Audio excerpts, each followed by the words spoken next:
and he walks with me, and he talks with me, and he tells me I am his own. Good morning, and welcome to another lesson.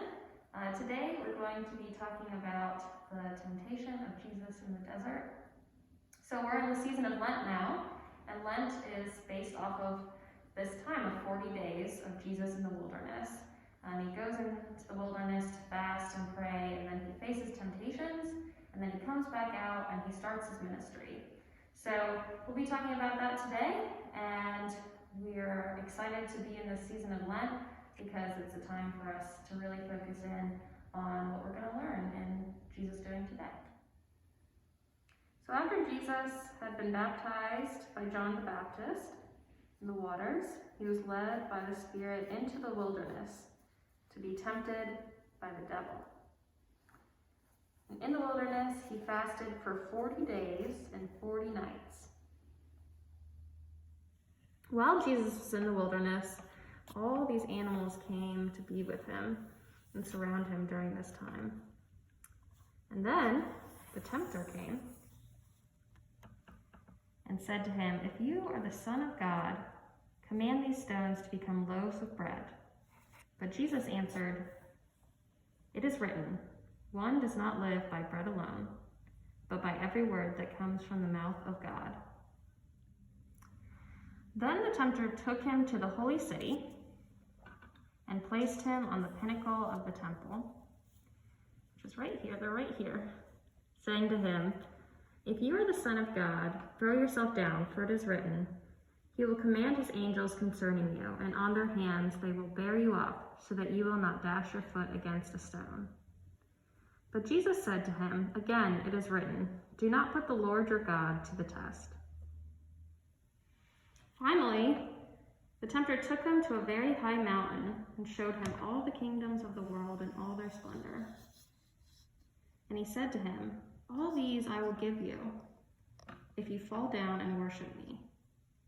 But Jesus said, "Away with you, Satan, for it is written, worship the Lord your God and serve only him." So then, after the temptations, the devil left him, and angels came and waited on Jesus. After the temptation and when in the desert, when Jesus left the desert, he came to Capernaum by the Sea of Galilee, where he would live with friends who really believed in him for the remainder of his earthly ministry. And Jesus began to preach, saying to the people, "Prepare your hearts, for together we will build the kingdom of God on earth." Then he began to gather the disciples, 12 friends who would help him teach about how to build God's kingdom. So we just finished this story now. We learned about Jesus in the desert being tempted. And so the story might sound kind of strange or strange that this Spirit came in and asked Jesus to do all these things, and then he responded to the Spirit. But really at the heart of this message is that sometimes when you're trying to do something hard, or when you're hungry or you're tired and you want to do the right thing, say somebody's trying to get you to hurt somebody else, or your friend needs help but you just don't want to right now, there might be a voice in your head or somebody else saying, "Oh, you don't have to do that, or do this instead."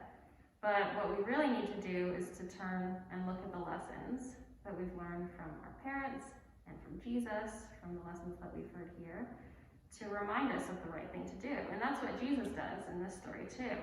So the lines that he says back to the tempter, when he says, "Again, it is written, do not put the Lord your God to the test."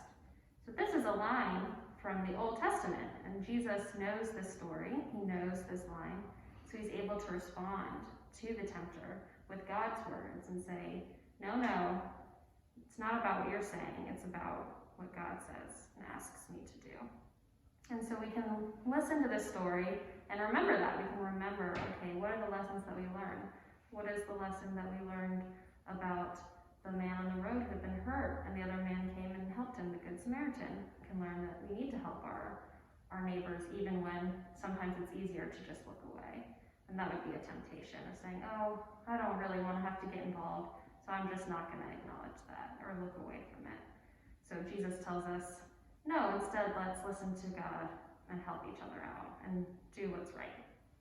So, it can be a little bit complicated, I know, but these are stories and they're teaching us lessons.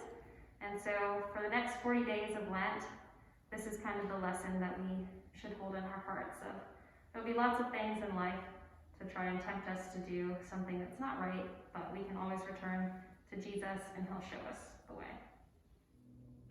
We saw some really pretty pictures today from this book, and we just have to say a big thank you to Martha and Lynn Bailey who gave us this book. It has lots of different lessons and pictures, so we'll be sure to use it again. So thank you. And the joy